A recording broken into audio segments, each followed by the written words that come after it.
Estamos en el año 2005. El mundo era bastante diferente. Veíamos la tele por las tardes. Tuvimos grandes celulares. Aún disfrutábamos de la sexta generación de consolas. Y el internet solo era accesible para unos pocos. A pesar de tener buen entretenimiento, hacía falta algo. Y eso era información. Aún faltaba mucho para que todo el mundo estuviera a nuestro alcance con un solo clic. Y no me malentiendan, en ese tiempo existían bastantes fuentes de información, pero para un niño no. Cuando eres niño, no quieres estar en una biblioteca o ver grandes documentales aburridos para poder aprender nuevos temas. Necesitabas algo realmente que te llamara la atención. Quizás un medio impreso podía ser la solución. Tal vez no un libro o periódico, pero sí una revista. Mientras que tu mamá tenía la TV Notas, tu hermana las revistas para adolescentes, tu papá la revista de National Geographic, tú como niño necesitabas la tuya propia. A pesar de existir varias opciones en el mercado, en mi opinión, solo una logró destacar para ser la mejor revista para niños. Así es, hablo de la revista Big Bang. La revista Universo Big Bang, la cual, para mi sorpresa, no es un producto 100% mexicano, pues esta es una adaptación de una revista brasileña llamada Recreo, la cual era una revista didáctica para niños, abordando temas de entretenimiento, cultura y siempre dando un juguete sorpresa. La editorial Televisa supo adaptar bastante bien este concepto, añadiendo muchas más secciones a la revista y contenido local. Las secciones variaban entre noticias, juegos, chistes, cultura, terror, música, entretenimiento, cómics e incluso existían varios artículos sobre historia, geografía y ciencias naturales que te enseñaban cosas de valor para la escuela. Resalto este último apartado como algo bastante bueno de la revista, pues tenía bastante información útil e interesante que a los niños les era fácil leer y aprender. Incluso de vez en cuando te daban materiales extra como monografías, mapas y demás impresos que resultaban útiles para aprender más del tema. Esto era como tener un pedazo pequeño de Encarta impreso. Además de que muchos de estos artículos vienen con ilustraciones muy llamativas, que ayudaban a no hacer tan tediosas estas lecturas. Y hablando de ilustraciones, en esta revista había varios cómics con diversas historias, ya sea hablando de un tema en específico con una trama autoconclusiva, u otras donde si querías seguir todas las historias, debías comprarla semanalmente cada número para no perderte de nada. Pero no podemos pasar por alto una de las secciones más recordadas, y no por ser la más divertida o innovadora, sino por los traumas que generó en los niños de la época. Hablo de la sección Para no dormir. Aquí se encontraban mini cuentos de terror. Estos cuentos, por lo general, se trataban de sucesos paranormales y de fantasía, acompañados de ilustraciones tenebrosas. Algunas eran pasables, pero otras en verdad daban mucho miedo. Pero bueno, cambiando de tema, incluso si te quieres sentir aún más viejo, en estas revistas había otra sección de publicidad, donde podías enviar mensajes de texto para descargar tonos de llamada, imágenes y demás cosas random.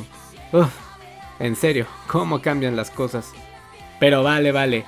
Sí, están muy bonitas las secciones y todo, pero hablemos de lo más importante de la revista, los juguetes. Pues esta revista no solo se limitaba a tener buen contenido, sino que para incentivar a los niños a que la compren, venía de regalo un juguete, que por lo general era parte de una serie de varias figuras. El orden era el siguiente: la primera edición de la colección incluye una figura y el coleccionador de estas. Y posteriormente en los siguientes números podías adquirir las siguientes figuras, acompañados también de un cómic para seguir la historia de los personajes. En febrero del 2005 salió a la venta el primer número y con ello la primera y la más recordada colección de juguetes, los Letronics. Estos eran pequeños robots en forma de letras, eran como los Transformers pero con letras. Estos tenían una caja en donde guardar todo el alfabeto y también donde guardar los cómics. Unos meses después aparecieron sus contrapartes, los Numetrix, que como su nombre lo dice, esta vez eran robots en forma de números. Estos eran de un material transparente que los hacía ver muy bien, y en lugar de tener una caja para guardarlos, tenían una especie de nave espacial para exhibirlos. Tiempo después evolucionó el concepto de los Letronics, pues ahora en vez de letras o números eran electrodomésticos, los cuales se podían unir al estilo Megazord y formar un mega robot.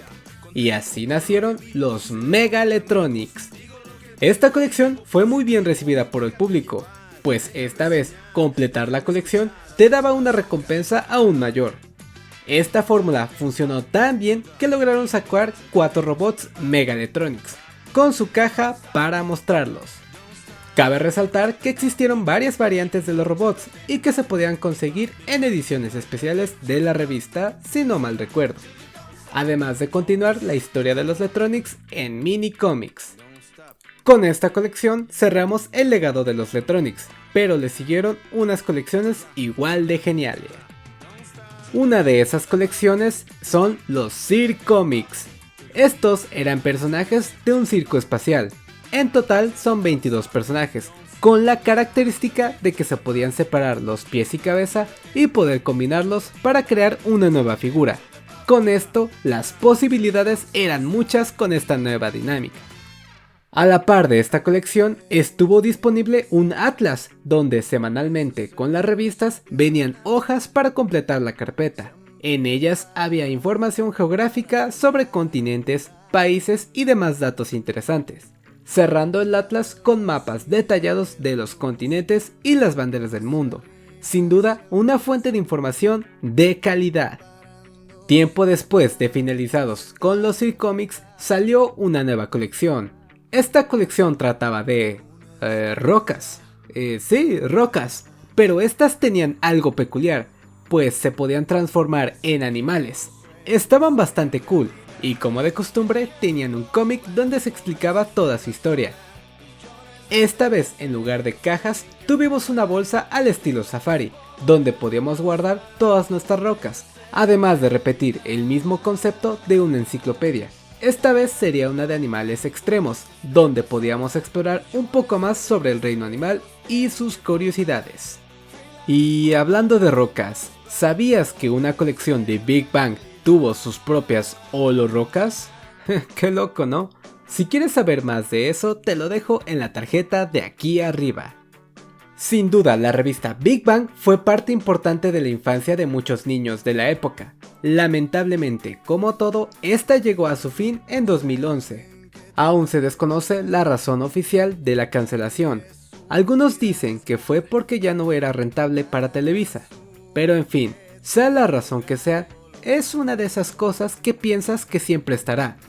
Pero cuando la olvidas y la vuelves a buscar, te das cuenta de que ya no existe. Supongo que es parte de la vida. Pero en fin. Sé que nos faltó mencionar muchas más grandes colecciones de la revista. Si tú te acuerdas de alguna otra, déjala en los comentarios y chance armamos una parte 2. Bueno gente, eso sería todo de mi parte. Díganme, ¿tuvieron una revista Big Bang? Y si fue así, ¿qué juguete les tocó? Déjalo aquí abajo en los comentarios. No olviden darle like, suscribirse y compartir este video. En verdad nos apoyarían mucho. También no olviden seguirnos en nuestras redes sociales. Todo está en la descripción. Sin nada más que decir, yo soy su amigo Chafa. Nos vemos en la próxima. Muchas gracias a nuestros miembros del canal por apoyar este proyecto. Un saludo muy especial para Santi-Gus0, quien es todo un coleccionista.